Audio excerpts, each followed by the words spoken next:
Hello everyone. I am Donna. Today I am here with a very interesting story. Our story begins in the early 20th century, in a small Greek village overshadowed by fear and political violence. The world is changing. Empires are collapsing. Entire communities are being uprooted. And in the middle of this chaos live two siblings, Lefty and Desdemona. From the outside, they appear ordinary.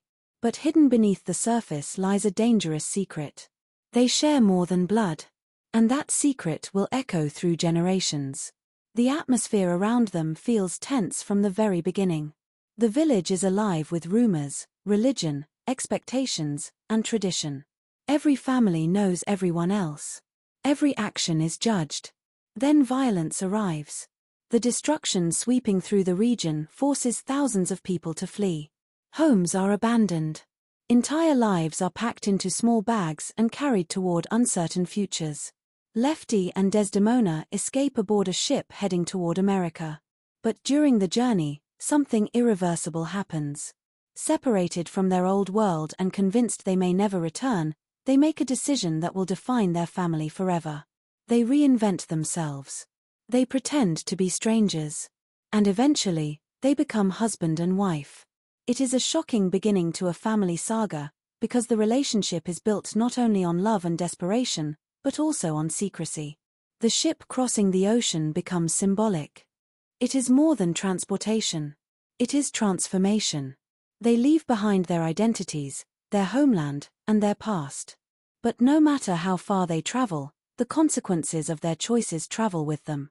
America promises reinvention.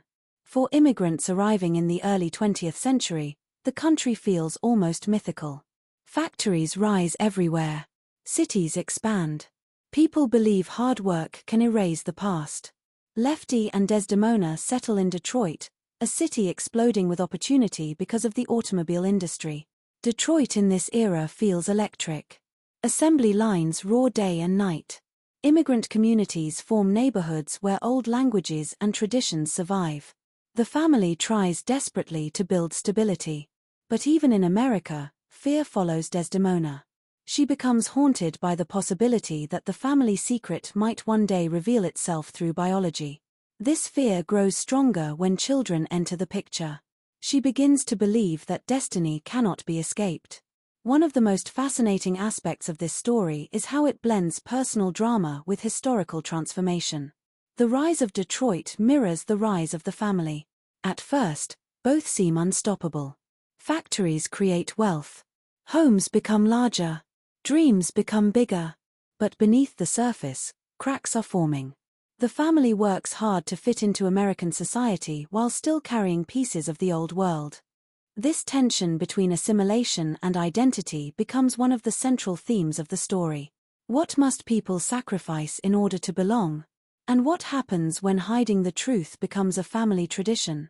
As years pass, the next generation inherits not only family stories but also emotional burdens. Milton, the son of Lefty and Desdemona, grows up determined to become fully American.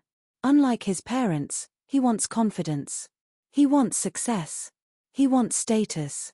He believes money and ambition can protect him from uncertainty. Milton represents a new version of the immigrant dream. He is aggressive, practical, and obsessed with progress. But despite trying to escape the old traditions, he unknowingly remains tied to them. This is one of the story's greatest ironies. Every generation believes it is starting fresh. Yet the past keeps resurfacing. Milton eventually falls in love with his cousin Tessie. And once again, the family bloodline folds inward. History repeats itself. The story uses these repeating patterns to explore the strange ways families trap themselves inside cycles. The younger generation inherits decisions they never made. And slowly, without realizing it, they continue the same patterns. Detroit itself also begins changing. The city that once symbolized opportunity now shows signs of division. Economic tensions rise. Racial conflicts intensify. Neighborhoods transform. Fear spreads through communities. The family watches America evolve from optimism into instability. And this larger social unrest mirrors the emotional unrest inside the household. The story constantly connects personal identity with national identity. Just as America struggles to define itself, the characters struggle to define themselves. Eventually, the narrator of the story is born. At birth, the child is raised as a girl and given the name Calliope. To the outside world, everything appears ordinary. But from the beginning, subtle signs suggest that Calliope experiences the world differently. The narration becomes deeply introspective here. Instead of focusing only on external events, the story explores confusion, self-awareness, loneliness, and identity. Calliope grows up in a strict yet loving environment. There are school experiences, friendships, embarrassing moments, crushes, and the awkward confusion of adolescence. But unlike many coming-of-age stories, there is a constant feeling that something deeper remains unresolved. Calliope senses a disconnect between appearance and inner truth. This emotional tension becomes stronger during puberty. Doctors become involved. Questions emerge. And slowly, the family's hidden genetic history begins surfacing. The story approaches identity not as something simple or fixed, but as something layered and deeply human. One reason this novel became so influential is because it challenged audiences to think beyond categories. It asked readers to confront assumptions about gender, biology, family expectations, and selfhood. But beyond the larger themes, the emotional core remains intimate. At its heart, this is a story about a young person trying to understand who they are in a world that demands certainty. The teenage years become emotionally overwhelming. Calliope experiences attraction, insecurity, jealousy, and fear. There is a growing awareness that fitting into social expectations feels impossible. School life becomes psychologically intense. Every interaction carries hidden anxiety. Every comparison with others creates more confusion. One of the most powerful elements of the story is how honestly it portrays adolescence. Even viewers who have never experienced the narrator's exact circumstances can recognize the emotional isolation. The fear of being different. The fear of exposure. The fear that nobody truly understands you. At the same time, the family continues carrying secrets of its own. Parents hide truths to protect their children. Grandparents hide truths to protect themselves. And each silence creates even more distance. The story suggests that secrecy can become hereditary, not through biology alone, but through behavior. People learn silence from the generations before them. Eventually, medical examinations reveal the reality that changes everything. Calliope discovers that the identity assigned at birth does not fully align with biological reality. This revelation shatters the family's assumptions. But it also opens the possibility for honesty. And honesty, though painful, becomes liberating. One of the most emotional turning points arrives when Calliope chooses a new identity. The narrator becomes Cal. This transformation is not presented as a simple moment of triumph. It is complicated, painful, confusing. There is grief involved. There is fear. And there is uncertainty about the future. Yet there is also relief. For the first time, Cal begins moving toward authenticity instead of performance. The novel treats identity as an ongoing journey rather than a final destination. Cal must navigate social expectations, family reactions, relationships, and self-acceptance. The emotional power comes from how human the experience feels. Cal is not portrayed as a symbol. Cal is portrayed as a person. A person trying to survive the weight of family history while also building an independent future. The narrative constantly moves between past and present. We see how generations connect, how trauma echoes, how secrets mutate over time, and how identity is shaped by both biology and storytelling. Because families are built not only from DNA, but from the stories people choose to tell. As Cal's personal journey unfolds, Detroit itself undergoes dramatic transformation. The city that once represented industrial power begins collapsing under economic pressure and racial division. Factories close. Communities fracture. Violence erupts. Dreams fade. The decline of Detroit mirrors the collapse of the illusion that America can completely erase the past. The novel uses the city almost like a living character. When Detroit rises, the family rises. When Detroit fractures, the family fractures. This connection gives the story enormous emotional depth.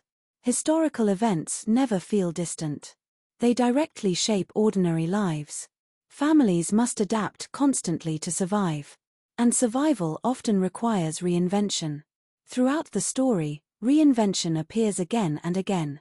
Immigrants reinvent themselves. Parents reinvent themselves.